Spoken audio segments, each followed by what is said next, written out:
고대 유적지를 발굴하게 되면 다양한 유적물과 함께 다양한 벽화들이 발견되기도 하는데요. 이러한 벽화들을 보면 우리가 몰랐던 그 시대의 행동 양식이나 문화를 알게 되고, 이를 우리는 고대 예술이다 라고 평가합니다.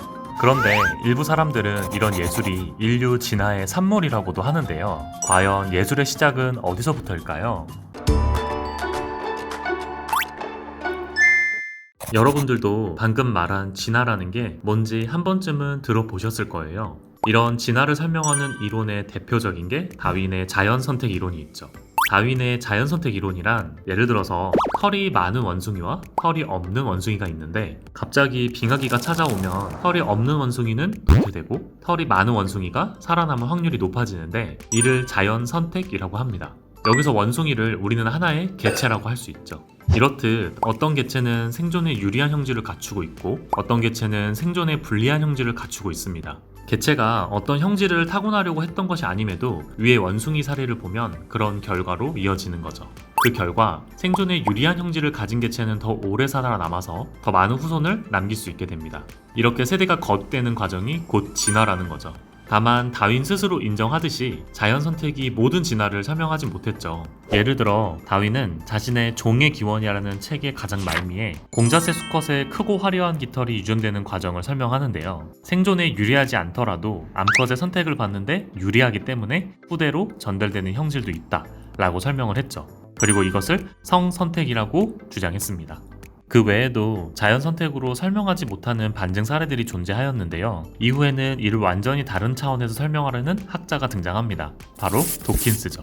오늘날 아직까지도 이기적 유전자라는 책으로 유명한 도킨스는 이런 주장을 펼칩니다. 다윈이 말하는 자연선택은 개체와 같은 어떤 유기체, 생물체 이상의 단위에 이루어지는 게 아니라 바로 유전자 단위에서 이루어진다는 거죠. 아까 말씀드린 원숭이 사례의 경우 자연선택의 단위가 털이 많은 원숭이라는 개체가 아니라 털이 많은 원숭이의 유전자라고 말합니다. 한마디로 도킨스에 따르면 자연선택이란 어떤 유전자가 얼마나 널리 퍼질 수 있는가와 관련이 깊습니다. 예를 들어 물에 빠진 아이를 구하려는 아버지의 희생은 물론 아버지가 자식을 사랑하기 때문이기도 하겠지만, 그래야만 그 자식이 살아남아서 자신의 그 유전자를 널리 퍼뜨릴 수 있기 때문인 거죠. 앞에서 말한 원숭이 사례처럼 유전자는 후대에 전달되는 과정에서 여러 조합과 경쟁을 거치고 자연 선택에 의해 후대에 어떤 형질을 전달합니다. 그리고 우리는 이 형질을 표현형이라고 하죠. 그 표현형에 의해 해당 개체가 더 많은 후손을 남길 수만 있다면 그것이 개체 생존에 유리하든 유리하지 않든 해당 유전자를 더 널리 퍼뜨릴 수 있게 해주고요. 따라서 자연선택이 영향을 미치는 대상은 바로 유전자다 라는 것이 바로 도킨스의 핵심 주장입니다. 도킨스는 그래서 이런 표현을 사용합니다. 우리는 오직 자신의 확산에만 관심을 갖는 유전자를 보존하고 전달하기 위한 생존 기계 혹은 로봇 운반자에 지나지 않는다. 즉 유전자를 담고 있는 그릇에 불과한 우리 사람과 같은 유기체들은 별로 중요하지 않는다는 거죠. 자연선택의 단위는 어디까지나 유전자이기 때문이죠. 도킨스는 더 나아가 이런 주장까지 펼칩니다. 유기체가 만들어내는 여러가지 인공물이나 산물들을 확장된 표현형이라 이름을 붙이고, 이건 역시 자연선택에 영향을 미치는 핵심 변수라는 거죠.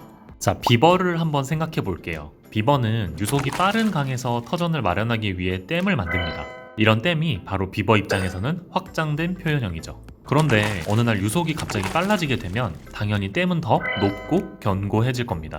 그런데 이런 변화가 결국 무엇을 의미하냐면 댐을 더욱 높고 견고하게 만드는 데 도움이 되는 표현형을 발현시키는 유전자들이 복제될 확률이 높아진다 라는 뜻이기도 합니다.